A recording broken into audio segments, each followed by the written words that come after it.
She had a tremble about her. The kind of tremble that you feel when you place a hand on someone's shoulder. I ran into her, of all places, in the grocery store. Asked her how she was doing, how her kids were, about her husband. And that's when her eyes began to fill with tears, her chin began to quiver, and that's when the story spilled out.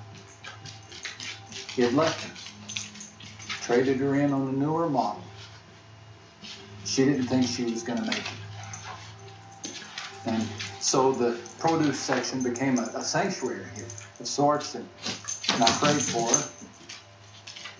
And I placed my hand on her shoulder and I said, "You're going to get through this. It won't be painless, won't be quick. But God is going to use this mess for something really, really good. In the meantime, don't be foolish and don't be naive. But don't despair either, because with God's help, you're going to get through this." Just a couple of days later, I got a call from a friend. Equally despondent. Been laid off at work. It was his fault. Made some tacky remarks, inappropriate remarks. His manager had no other choice but to let him go, and now he's a middle-aged accountant in a depressed economy. His family's upset, and he's upset with himself, and he needed some assurance, and so I gave him. I said, "You'll get through this. Won't be painless, won't be quick, but God will use this mess for something good. In the meantime, don't be foolish or naive, but don't despair either, because with God's help, you'll get through this." And then there's the girl I ran into recently in a cafe. She was serving coffee, and we got into a conversation. Her story was pretty painful as well, even for a teenager. Only 16 years of age, her parents are divorcing. And when they brought her the news of the divorce, they brought her the news that she needs to choose. Live with mom or dad. Stop it. Can't imagine the burden that must be on our kid. I said, "You'll get through this. Won't be painless, won't be quick. But God will use this mess for something good. In the meantime, don't be foolish. Don't be naive. Don't despair either. Because with God's help, you'll get through this." Where do we get such a promise? Where do we find such hope? Well, I'm glad you asked, because that's what we're going to talk about.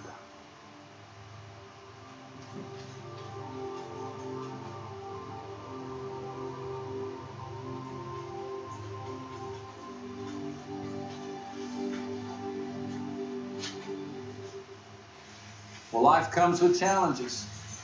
If you've got a pulse, then you've got a few problems. It's just part of life. We're either coming out of a crisis, in the middle of a crisis, or headed toward a crisis.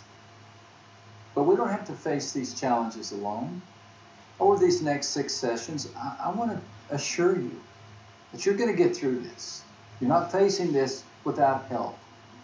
And God is going to use this challenge to do something even greater than you can imagine. We've got a survivor's creed that we're going to say out loud together. And I'm inviting you, wherever you are, to fill your lungs with air and your hearts with hope. Let's say this like we mean it, shall we? It reads like this.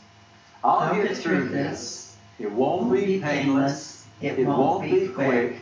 But God will use this mess for good. In the meantime, don't be foolish or naive, but don't despair either. With God's help, I will get through this. What audacity! How dare we make such a claim? Where do we come up with this thought? Well, actually, I came across this in a pit. A pit, a steep, dark pit, so steep and so deep that the boy could not get out. And had he been able to climb out, his brothers would have pushed him back in anyway. It was their idea that he was in the pit. The story is in Genesis chapter 37. And with these words, we are introduced to the calamity of Joseph. Verses 23 and 25. And so it came to pass, when Joseph had come to his brothers, that they stripped Joseph of his tunic, the tunic of many colors that was on him. And they took him and they cast him into a pit. And the pit was empty. There was no water in it. And they sat down to eat a meal. So it was an abandoned cistern. We can imagine it, with the roots growing out of the side and the jaggedy rocks, maybe even at the bottom. And were we able to peer over into the bottom of the pit, there we would see the boy. At least he appears to be a boy. He's only 17 years old. He's got a downy beard. He's got spindly legs and arms. His hands are bound. His ankles are tied. He's on his side. There's spit in the sand where he's drooled. His voice is hoarse from shouting and screaming, but no one's listening to him. It's not that the brothers couldn't hear him. It's just that they chose not to hear him. Some 2 decades later, they will give this confession. We saw the anguish of his soul when he pleaded with us, and we would not hear. We would not hear. Who are these brothers? Well, they're the great-grandsons of Abraham. They're the sons of Jacob. They are the ones after whom the tribes are going to be named. In fact, in the book of Revelation, we are told that their names are engraved in the foundation of the city gates to the New Jerusalem. So this is as close as the Bible gets to royalty. These are the Kennedys of their day. This is a famous family. But this day, this is a family in crisis. This is the ultimate, this is the Bronze Age version of a dysfunctional family. They could have their own reality TV show, for crying out loud. They hate their brother. They hate their brother so much that they're throwing him in a pit, and then they're saying, okay, let's just go eat lunch. Just go eat lunch. While he's screaming, they're passing the French fries. They're just eating lunch, oblivious, hard-hearted, oafish, resistant, insensitive. Here's why. Their father Jacob pampered Joseph like Joseph was a prized calf. He was the son of Rachel. Now Jacob had 2 wives, but he really just had one love. And when Rachel, his love, died, he kept the memory of Rachel alive by fawning over Joseph, their son. He was the first of 2 sons that they would have. And so he just pretended that Joseph was his favorite. He didn't pretend it. He made Joseph his favorite son. It's a classic case of the problems of favoritism. And what he gave to Joseph, he didn't give to the other brothers. Joseph stayed home. They went out and worked. Joseph got his own room. They had to share a dormitory. Joseph got his own car. They had to ride a bicycle. Joseph got a tunic of many colors. They got hand-me-down clothes. It was favoritism. And consequently, the brothers hated Joseph. I mean, they didn't just dislike him. But several times in the first chapter, we read they hated him. They hated him. They hated him. They could not speak peaceably about him. So finally, when they caught Joseph 60 miles away from Daddy's protection, they just decided to put an end to him once and for all, and they dumped him over the edge of the pit. They stripped the tunic off of him, and they threw him over the edge of the pit. These are defiant verbs. In fact, we get the impression that they were happy for the boy to die, except for the fact that they saw an opportunity to make some money. And since their desire for money was just a little stronger than their desire for blood, they saw a chance to sell him, and they sold him into slavery.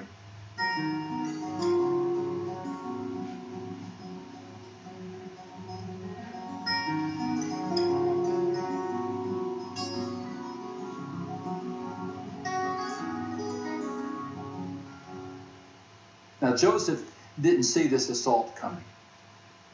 He didn't wake up that morning and think, I better put on my padded clothing because this is the day I get dumped in a pit. This attack caught him off guard, and so did yours. It always does. It catches us off guard. Now, Joseph's attack came in the form of a cistern. Yours came in the form of a diagnosis or a traumatic injury or a foster home. Now, Joseph was thrown into the pit and abandoned. Maybe you were, thrown into the unemployment line and forgotten. Thrown into divorce court and betrayed, or even thrown into a bed and abused. Joseph is not the first, and he's not the last to have a story that begins in a pit. And maybe that's where you are. Maybe if you were to describe your situation right now, you would say, I'm just at the bottom of the hole. And as you look, you don't see any easy exit. You think the walls are steep. You don't know how you'll get out. I'm sure Joseph felt the same. You see, Joseph's story got worse before it got better. The abandonment led to enslavement, entrapment, and imprisonment. He was sucker punched. He was sold out. He was mistreated. Time and time again, people made promises to him that they didn't keep. They offered gifts only to take them back. If hurt were a swampland, Joseph was sentenced to life in the Everglades. Yet Joseph never gave up. He never gave up. There are many people who have challenges come into their lives. Many people in the Bible who face challenges. And yet the story of Joseph stands out because here's a guy who never got bitter. He never let his anger metastasize into hatred. He never let his heart get hard. There was something about Joseph's story that enabled him not just to survive, but also to thrive. You've noticed this, that every stage of his life, Joseph was promoted to the top of the class. Yeah, he's sold into slavery, but then he's put over Potiphar's household. Yeah, he's thrown into the prison, but next thing we know, he's in charge of the prison. Yeah, he's taken in front of Pharaoh, and Pharaoh says, hey, you're going to be my prime minister. And by the end of his life, Joseph, this boy in the pit, is the prince in the palace, and he's over the distribution of food in one of the most difficult times in human history. It's not hyperbole to state that Joseph saved his generation from starvation. How would you like that on your resume? Joseph, Prince of Egypt, graduate of the University of Hard Knocks, saved the world. Pretty impressive for a kid whose story that begins down in the pit. But how did he do this? How did he do this? Well, we don't have to speculate. He gave us the answer. Many years later, when the roles have been reversed and the brothers are the ones in trouble and Joseph is the one in charge, the brothers come to Joseph pleading for mercy because they're afraid that they are going to end up in a pit of Joseph's making. But Joseph tells them this. He says, as for you, you meant evil against me, but God meant it for good in order to bring about this present result to preserve many people alive. You meant evil against me, but God meant it for good. Now, that word meant, you meant evil against me, but God meant it for good. This is a word that comes out of the Hebrew language that means to weave something. If you were to weave a tapestry, you might use this verb. Joseph says, okay, you came weaving evil, taking the threads of evil and weaving them together. But God took those same threads and rewove it into a tapestry of something good. You brought evil into my life, but God rewove it into something good. Satan is the source of this evil. And his logic is simple. If he can destroy the family of Abraham, well, he can destroy the lineage of Jesus Christ. And so he comes in weaving evil. He wants to destroy the family of Abraham, the sons of Jacob. But God takes the very actions of evil, reweaves them in such a fashion that he promotes one of the sons of Jacob to be prime minister, so that the family is not destroyed. Just the opposite. They are placed in a protective place in Egypt with their brother on the throne. Who would have thought? What you intended as evil, Joseph said, God used for good to protect all of these people.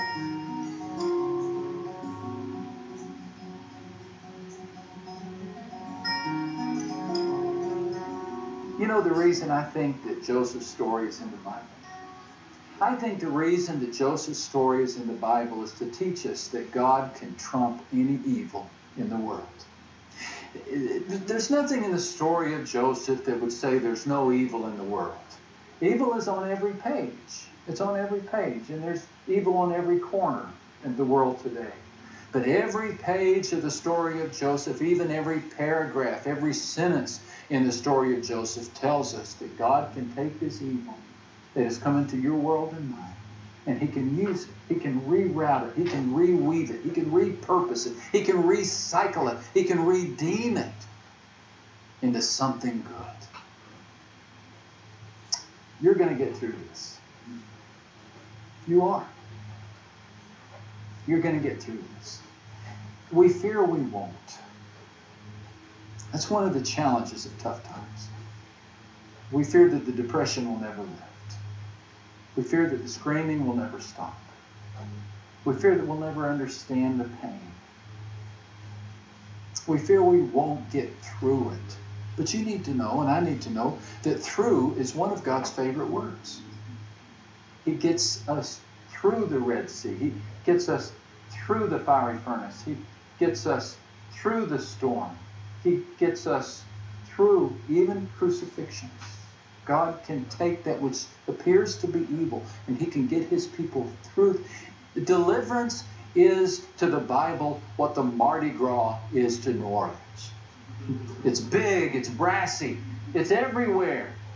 God loves to get his people through things. Will it be painless? Have you wept your last tear? Have you gone through your last chemotherapy? Does God guarantee you'll never go to a cemetery? Or you'll never have a sleepless night? No. But he does guarantee that he'll be with you. And that he'll use that pain for something good. Will it be quick? I hope so. I hope so. I hope that next time you say a prayer, all your problems disappear. But experience has taught us otherwise, right? Sometimes it takes time. In fact, sometimes God takes his time. It seems we're always in a hurry. He took 120 years to get Noah ready for the flood, 40 years to get Moses ready for his assignment. He called a shepherd boy, David, to be king, but then he sent the shepherd boy back out to take care of the sheep for a few years. He called Saul to become an apostle, Paul, but before Saul became Paul, Saul had to go to Arabia for some special training. Sometimes God just takes his time, but he doesn't waste this time. He doesn't waste this time. And so this time in which you're waiting, God is using. God always uses time. He's never in a hurry. He's always on time. We're in a hurry, and often late or early. But God is always on time. So if God is taking his time, that's okay. That's okay. God will use this mess. This mess. It feels like it, doesn't it?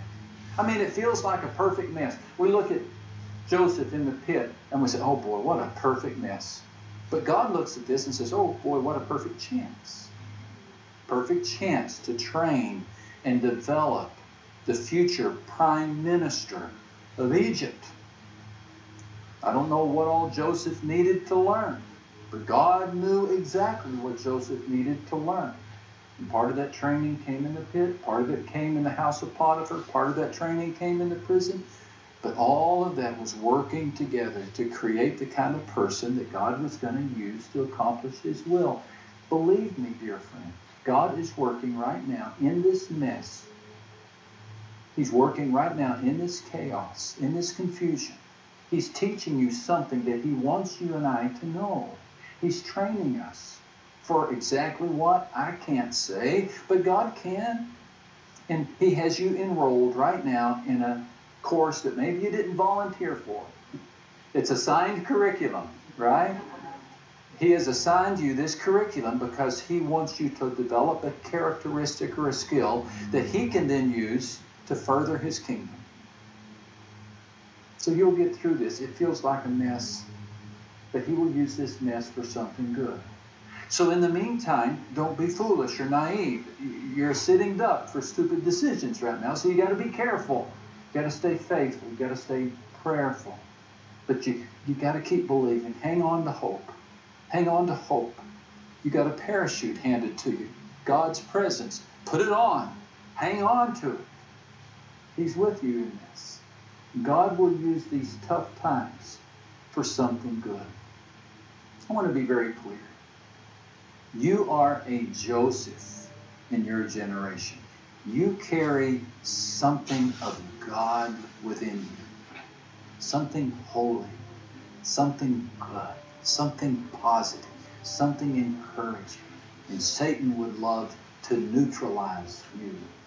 But the story of Joseph is in the Bible to teach us that God trumps evil.